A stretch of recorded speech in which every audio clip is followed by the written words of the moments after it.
আমরা জাতি হিসেবে আসলে আমরা ঠিক না, আমাদের ভুল ভ্রান্তি আছে, আমরা দেশপ্রেমিক চিনি না, ভালো মানুষ চিনি না।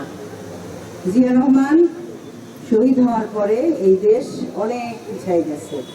সে 3 বছরে এই দেশকে দুর্ভিক্ষ থেকে খাদ্যের স্বয়ংসম্পূর্ণ করছিল, এই দেশের অভাব দূর করছিলেন, এই দেশের মানুষের উন্নয়ন করছিলেন। এই যে জনসংখ্যা যেটা, সেটা উনি বিদেশে রপ্তানি করছিলেন, কারণ সে বুঝছে যে এই জনসংখ্যা বিদেশে রপ্তানি করলে আমাদের দেশের মানুষের কর্মসংস্থান হবে, দেশে টাকা আসবে, দেশের অর্থনৈতিক উন্নয়ন হবে।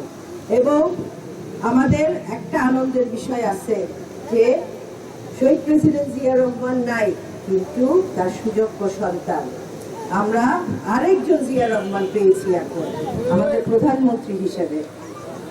সে জিয়া রহমানের মতো করে দেশের মানুষের কথা চিন্তা করতেছে, সে খাল খনন করতেছে, এই দেশের মানুষের কৃষকের দিকে সে খেয়াল রাখতেছে, সে মহিলাদের দিকে, নারীদের দিকে তার খেয়াল আছে।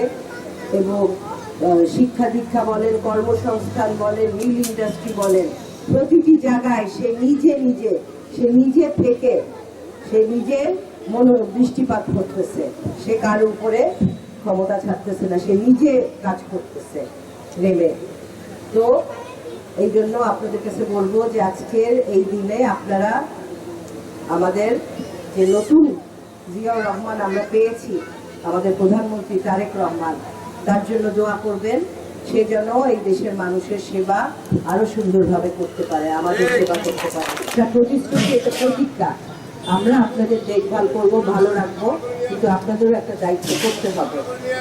কেউ এসে যদি বলে হ্যাঁ ওই দল ভালো, ওই মার্কা ভালো, ওই দিকে আপনারা মোচড় দিবেন না।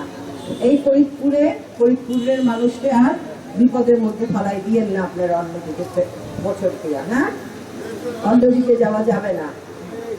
অনেকে বেহেশতের টিকিটের কথা বলছিল, এই মার্কায় ভোট দিলে বেহেশতের টিকিট পাবে। যারা ওই মার্কায় ভোট দিচ্ছে তারা বেহেশতে গেছে একজনও? হ্যাঁ, বেহেশতে কখন যাবে? মরতে লাগবে। তাই এই ধানের শীষ ছাড়া অন্যদিকে আপনারা তাকাবেন না, আপনারা ওইদিকে আপনাদের মনও দিবেন না। আপনাদের মন থাকবে এই দেশে আমাদের উন্নত করতে হবে, ফরিদপুরের মানুষকে উন্নত করতে হবে, এবং তাদের যা প্রয়োজন সেটা আমার করতে হবে। কর্মসংস্থান লাগবে, গ্যাস আনা লাগবে, মিল ফ্যাক্টরি লাগবে। হ্যাঁ, এগুলো করলেই তো আপনার ছেলেটা কাজে যাবে, আপনার সংসারের সচ্ছলতা ফেরত আসবে।